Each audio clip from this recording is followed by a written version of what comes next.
Hello दोस्तों, जय हिंद। तो दोस्तों, आपसे विज्ञान 24 में स्वागत है।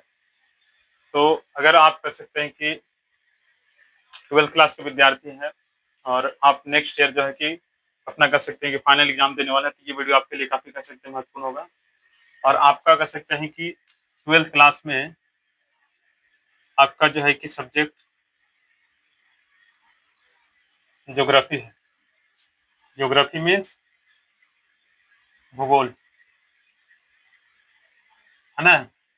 तो भूगोल विषय है, तो ये आपके लिए काफ़ी कह सकते हैं कि महत्वपूर्ण है। तो आइए चलिए देखते हैं कुछ ऐसे महत्वपूर्ण प्रश्न जो एग्जाम के दृष्टिकोण से काफ़ी कह सकते हैं कि महत्वपूर्ण है, जो हमेशा कह सकते हैं एग्जाम में देखने को मिलता है। एक का नाम है,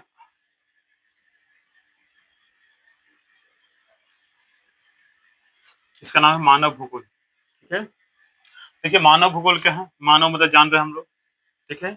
मानव मतलब आदमी, ठीक है ना। हम लोग क्या है? मानव है। और भूगोल का मतलब क्या है? प्राकृतिक, जैसे भूमि, जल, वायु, पहाड़, नदी, ये सब क्या है? ये सब भूगोल है। एक तरह से कह सकते हैं कि भूगोल के अंदर यही इन सारी चीजों का अध्ययन किया जाता है। और मानव से तात्पर्य क्या है?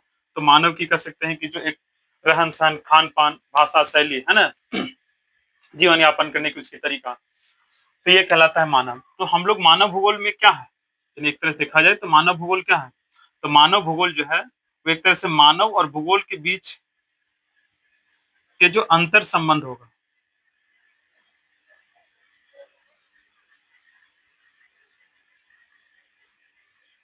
का अध्ययन है। यानी अगर आपसे पूछा जाए कि मानव भूगोल क्या है, तो भूगोल का एक ऐसा विषय पार्ट जहाँ पर कह सकते हैं कि मानव और कह सकते हैं कि जो भूगोल है उसके बीच के अंतर संबंध के अध्ययन को क्या कहते हैं? तो उसे मानव भूगोल कहते हैं। ठीक है, इस तरह से आप इसको याद रख सकते हैं।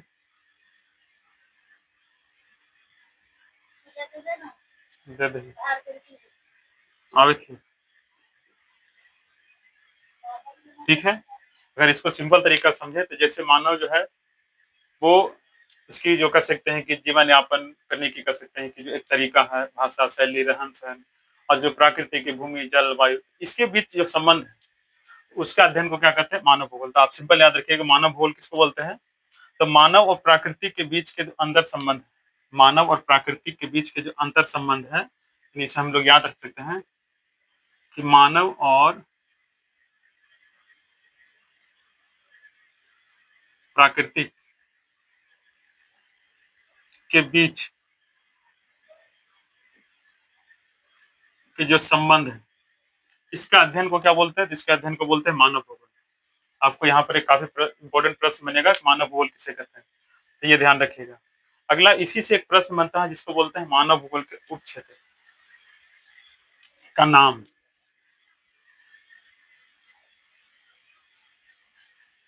एक प्रश्न बनेगा मानव भूगोल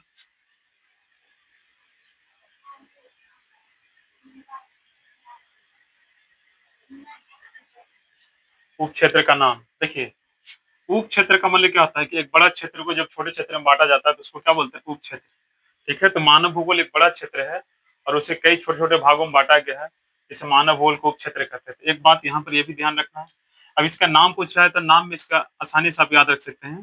जैसे हम लोग सोशल साइंस पढ़ते थे, तो सोशल साइंस के कई ऐसे कर सकते हैं कि उसका पार्ट, यानी कह सकते सोशल साइंस एक बड़ा विषय और सोशल साइंस को कई ऐसे छोटे छोटे सब्जेक्टों में क्या बांटा गया, तो वो सब्जेक्ट उस सोशल साइंस का क्या कहलाता है? उप विषय या उसका उप क्षेत्र कहलाएगा। तो उसी तरीके से मानव भूगोल एक बड़ा क्षेत्र, उसे कई छोटे छोटे क्षेत्रों में बांटा गया है, जिसको उप क्षेत्र कहते हैं। जिसमें जैसे आप पहला याद रख सकते हैं, जैसे आप ये याद रख सकते हैं, जैसे आपका सांस्कृतिक भूगोल,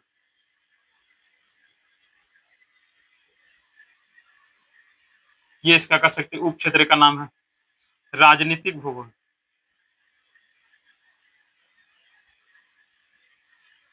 ये इसका उप क्षेत्र का नाम है।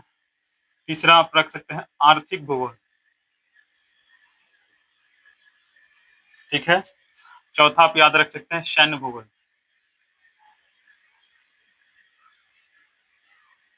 ठीक है, तो ये चार नाम आपको कम से कम याद रखना है, क्योंकि एग्जाम में पूछा जाता है मानव भूगोल के उप क्षेत्र का नाम। आप ये चार नाम याद रख सकते हैं। ठीक है, तो ध्यान रखिएगा, मानव भूगोल किसे कहते हैं? तो मानव भूगोल मानव प्रकृति के बीच के संबंधों के अध्ययन को क्या बोलते हैं? मानव भूगोल।